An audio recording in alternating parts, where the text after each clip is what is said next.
Fala galera, beleza? Meu nome é Eduardo Frutuoso, sou estudante de cursinho pré-vestibular e hoje eu vim aprofundar o meu conteúdo sobre neurociência com você. Um dos livros que eu tenho mais referência sobre a neurociência é esse do Mark Baer, Desvendando o Sistema Nervoso. Ele é um livro bem completo sobre as neurociências e fala da parte fisiológica e como o nosso cérebro muda frente às experiências que nós vivemos. Inclusive, o tema que eu separei hoje foi vício, ambiente e neuroplasticidade. Como o ambiente influencia o nosso comportamento, como os vícios podem ser positivos ou não, e neuroplasticidade, que é a mudança do cérebro quando nós nos expomos repetidas vezes a alguma experiência. Então esse é o preceito básico de um hábito e como nós formamos uma rotina. E para um vício ele ser caracterizado como positivo ou negativo, ele depende do ambiente em que você está inserido. Porque um hábito ele pode ser apenas você ir fazer uma caminhada todos os dias, você ir à academia, fazer uma alimentação saudável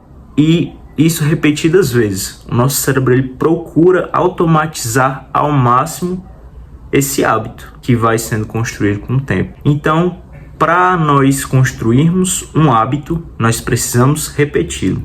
Mas um vício, ele tende a ser bom ou não, dependendo do contexto. Um vício ruim pode ser o uso de drogas, de álcool, cigarro. E por isso que eu preparei esse slide aqui, para nós entendermos como funciona cada um desses tópicos. Porque um vício, ele depende de uma consequência. Então, um vício, apesar de consequências negativas, como álcool, drogas, cigarro, por exemplo, reforçam um comportamento que você faz repetidas vezes com consequências negativas. E mesmo com essas consequências negativas, o indivíduo tende a repetir o mesmo ato, mesmo com punição. Ele tende a repetir. Por isso que determinadas vezes o sujeito até não gosta daquela ação. O sujeito não gosta de ser rejeitado pela família, pelos amigos ou não estar no ciclo social de amigos que ele deveria estar. Porque mexe muito e tem a ver com a dopamina, com as nossas vias de recompensa do cérebro. Então, a dopamina, como ela está muito ligada à motivação de buscar o prazer, à motivação de uma recompensa, nossa dopamina explode para procurar o vício, mas ela não está envolvida com prazer. Então o indivíduo ele não sente prazer, mas ele sente uma vontade imensa de buscar. E é isso que caracteriza o vício. E para a gente entender, é importante ver que o vício está altamente ligado ao nosso córtex pré-frontal, que é responsável pela nossa socialização e por frear determinadas ações que nós temos no nosso dia a dia. Ou seja, quando você, por exemplo, chega a um restaurante e tem uma placa escrito na mesa, reservado, o que age ali é o seu córtex pré-frontal, para lhe parar e não sentar na mesa, ou ser socializável com os amigos, ou fazer uma apresentação de um trabalho, por exemplo, com concentração, foco também. Tudo isso, o córtex pré-frontal está envolvido. Inclusive, quem tem TDAH tem um déficit de dopamina no córtex pré-frontal. Por isso que às vezes tem hiperfoco, mas com algum estímulo que tem ao redor, a pessoa já se distrai. É um déficit dopaminérgico. Então, quem tem vício, na verdade, essa parte mais negativa é ligada à diminuição do córtex pré-frontal. Porque a pessoa tem uma tomada de decisões prejudicada. O indivíduo não consegue mais calcular se essa recompensa, que é o vício, esse comportamento, ele vai ser recompensatório ou não, ou se vai fazer bem. Na verdade, ele até sabe que vai fazer mal, mas a dopamina dele está tão alta que ele não consegue não ir buscar esse comportamento, essa recompensa imediata. Então, há uma diminuição do córtex pré-frontal, um alto estímulo dopaminérgico. E mesmo com a punição, o comportamento é refeito. O indivíduo não quer, porque a dopamina não é motivação e não prazer. É isso que é o ponto principal que a gente tem que entender sobre a dopamina. Ela pode estar em alguns pontos relacionados ao prazer, mas diretamente é a motivação. E é o que faz o sujeito buscar esse comportamento. Certo? O córtex pré-frontal, eu vou citar duas vias que atuam muito, que é a via mesolímbica e a mesocortical, que são das vias de recompensa. É importante que vocês estudem, principalmente quem quer se aprofundar um pouco mais sobre as neurociências, entender sobre o comportamento humano, tá? E como o vício ele altera muito essas vias, há um afunilamento atencional em que o indivíduo não consegue mais sentir prazer com coisas simples e do cotidiano, como sair com a família, amigos. E olha, prestem bastante atenção. A pessoa que tem um vício em drogas, por exemplo, tem uma dopamina aqui. E ele sente um prazer no começo muito grande. Mas quando ele começa a usar essa droga, ele precisa de um estímulo maior e mais doses têm que ser tomadas. Por causa que há um mecanismo no nosso cérebro chamado de down regulation, que é quando os nossos receptores de dopamina afunilam, realmente afunilam. Então, se você, metaforicamente, tem dois neurônios aqui, um pré-sináptico e um pós-sináptico, eles se conectam por meio de sinapses na fenda sináptica que fica entre os dois, eles nem se encostam. E para a liberação de dopamina acontecer, há de haver um receptor aqui. E esses receptores, eles afunilam com uma determinada quantidade de vezes que você se expõe àquela substância. Vamos supor que é cocaína. Você usa uma quantidade X, mas você necessita com o tempo de 2x, 4x, por aí vai. Porque receptores afunilam e você não tem onde encaixar a dopamina. Não é mais a mesma resposta, entende? Necessita de um estímulo maior. Por isso que é dose dependente. Você vai dependendo de uma dose cada vez maior. Seu córtex pré-frontal não está mais tomando decisões corretas.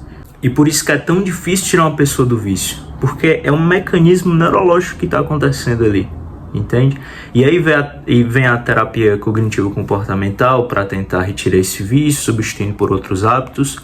Então, olha, nosso ambiente ele também influencia muito nesse comportamento. Na verdade, ele é o precursor disso. Porque você estando, por exemplo, em casa, você não tem um estímulo, às vezes, para procurar um vício. Por exemplo, você sai quarta-feira à noite para o bar, para beber uma cerveja com seus amigos. O ambiente lhe influenciou. Você duvida muito de estar em casa. Pode até dar uma vontade de beber, de sair com os amigos. Mas assim, se toda quarta você tem esse costume, o seu ambiente lhe modula. Se você está fazendo uma dieta e não quer comer doce, não deixe doce na sua geladeira. Não compre óleo. Faça uma dieta que modula seu ambiente e, na verdade, faça com que o ambiente selecione seus comportamentos. Não deixe doce, deixe azeite perto, deixe coisas saudáveis ali, para você automatizar ao máximo esse comportamento. Com o tempo, isso vira hábito. Isso vira automático para o nosso cérebro, entende? Então olha aqui, ó, que eu preparei. Cheiro, visão e estímulos sensoriais. Às vezes você está no mercado e não tem a intenção de comprar uma maçã, por exemplo. Você vai lá e chega perto da maçã e sente o cheiro dela. Mecanismos se ativaram no seu cérebro por meio de sinapses, engramas se ativaram, para que você tenha a vontade de comprar a maçã, e aí vem as vias de recompensa, a dopamina aumenta, e assim você compra a maçã. O ambiente modula o seu comportamento. Você está em um ambiente que você quer estudar, modula, coloca livros, deixa seu computador fácil aqui, modula o ambiente. O ambiente é primordial. O ambiente faz com que nós sejamos sensíveis ao que nós vemos no olhar, cheiro. Então olha aqui, ó, pessoas influenciam nossos comportamentos e os estímulos simples se tornam tediosos. Já que você está tão acostumado aqui no nível de dopamina, você não é capaz de ficar feliz com poucas doses. Cara, uma das coisas que mais é impressionante para você substituir um hábito ruim é substituindo ele por um hábito bom. Então, se toda vida quando você tem, olha, o mesmo exemplo, ir para o bar à quarta-feira à noite, substitui por um time de estudos. Vou ficar aqui 2 horas estudando, vou ler um artigo. Você substitui aquele hábito por algo bom e aí você automatiza com o tempo e você esquece que aquele comportamento vai lhe dar uma consequência boa, que no caso de um vício ruim, por exemplo.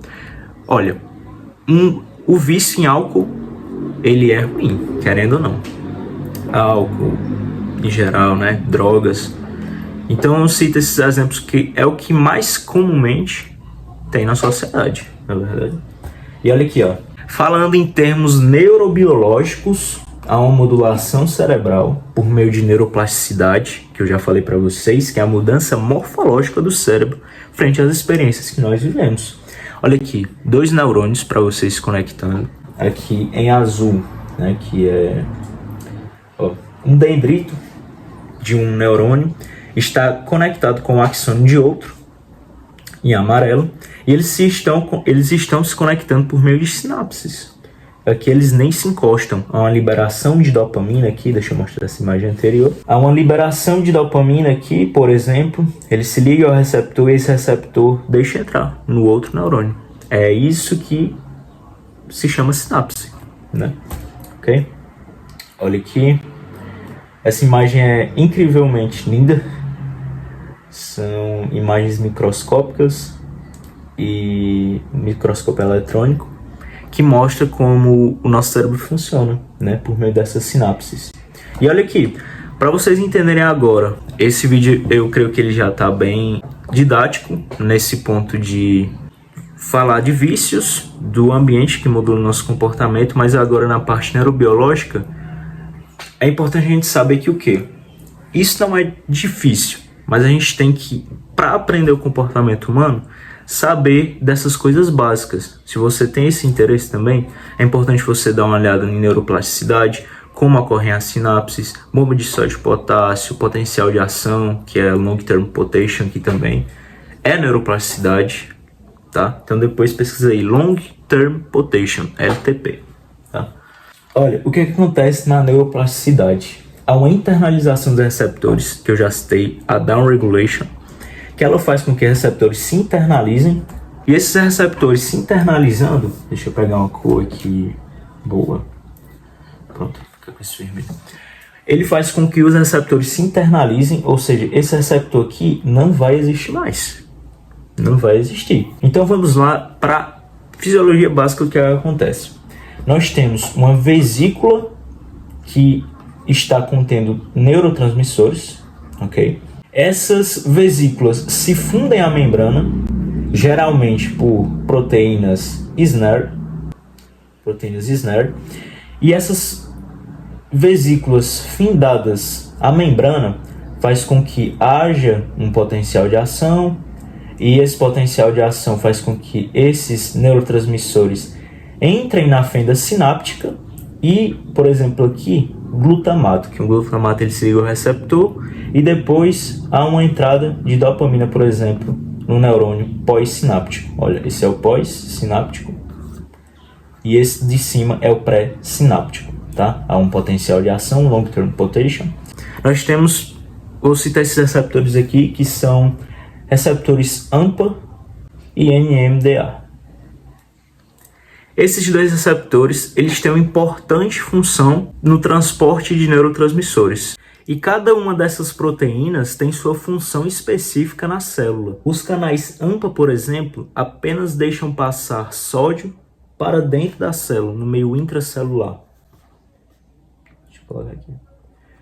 Apenas sódio. E os canais NMDA, além de sódio, deixam entrar cálcio. E olha bem, esse receptor aqui, vamos supor que ele é um AMPA. O receptor AMPA, geralmente, ele não está bloqueado. Então, sódio entra, esses íons, eles são polarizados, eles têm uma voltagem. Então, eles despolarizam a membrana, essa diferença de voltagem, e os canais NMDA geralmente são bloqueados por magnésio. E esse magnésio, devido a essa voltagem, é liberado, e canais NMDA se abrem. E aí entra... esse magnésio aqui é liberado, cálcio entra para a célula, vai até o núcleo do neurônio e faz novos receptores. Ou seja, em vez de ter 2 receptores ali, agora vamos ter 4, 5, por meio dessa nova produção. Tá? E aí, por exemplo, pessoas com ansiedade necessitam apenas de pensar naquele determinado comportamento futuro para ficarem taquicárdicas, ficarem com falta de ar, ficarem com mal-estar, só de pensar. E isso é devido ao nosso córtex pré-frontal.